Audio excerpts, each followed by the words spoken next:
You are not your pain.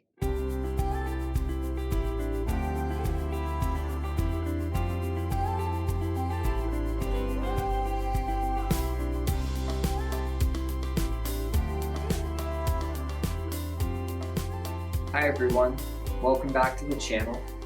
So today I thought we would talk about how identifying with our pain can actually worsen it and can actually escalate and perpetuate neuroplastic pain.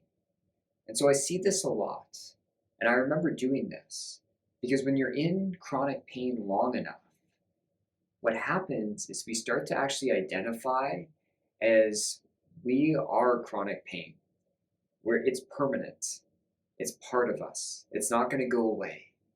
And there's a lot of downfall to this, because if the pain is actually neuroplastic or a mind-body issue, and we start to identify with chronic pain, with this being our identity, two things start to happen. It starts to become really permanent and absolute, and then over time, we stop even trying to make it go away.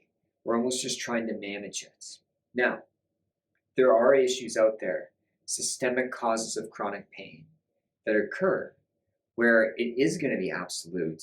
You are always going to be in pain.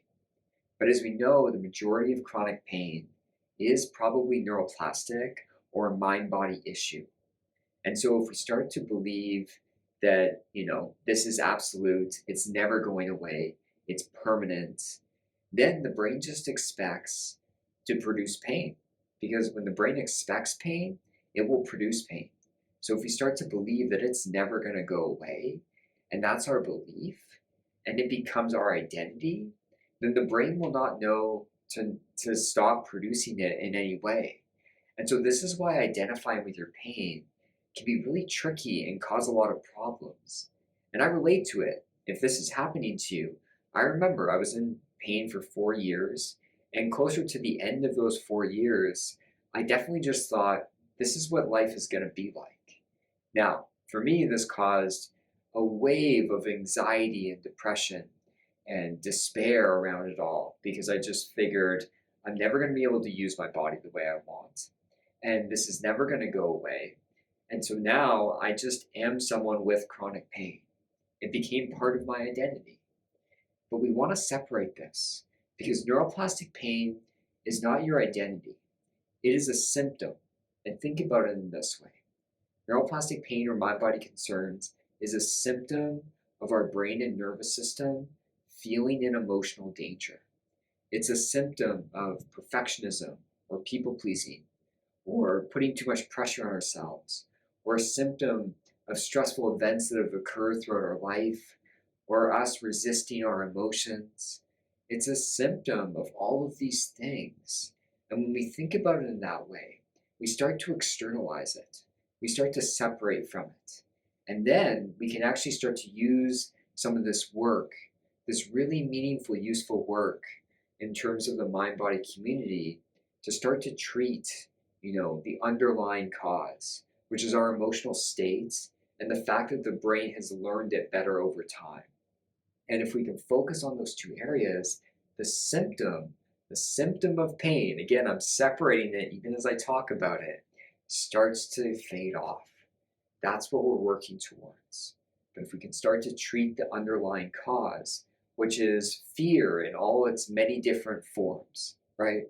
Whether it's depression, anxiety, trauma, whether it's stressful events or childhood adversity that you haven't worked through, or whether it's your personality traits and just having a life that, or living in terms of fear, living life motivated by fear.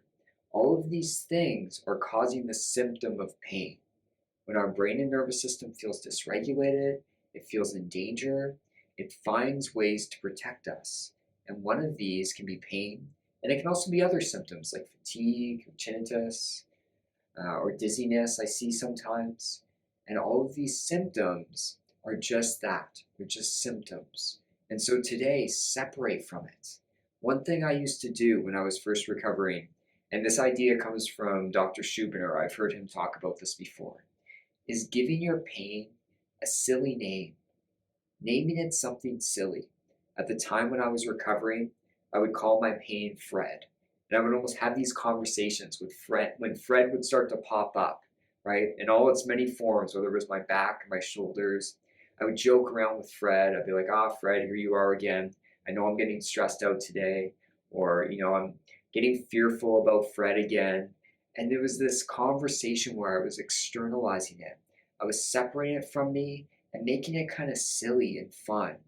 And again, pain makes us really serious. When you've ever lived with chronic pain, anyone who's ever been through it, life becomes really serious. And so we're externalizing it, and then we're trying to make it playful and silly. And it sounds like such a simple strategy, but it starts to separate it from our identity.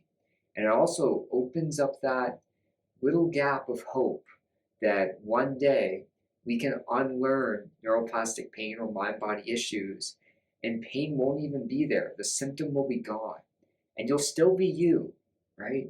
And so, with neuroplastic pain or mind body concerns, we need to separate from our pain. And so, moving forward today, practice this. Maybe give your pain a funny name and talk about it differently. Almost talk to it. And the more you can externalize it, the more it separates it from being our identity. So I hope this video was helpful. Please put your questions or comments down below, hit the like button, and subscribe to my channel. And if you're looking for extra support, the link for my agency is down below in the comment section.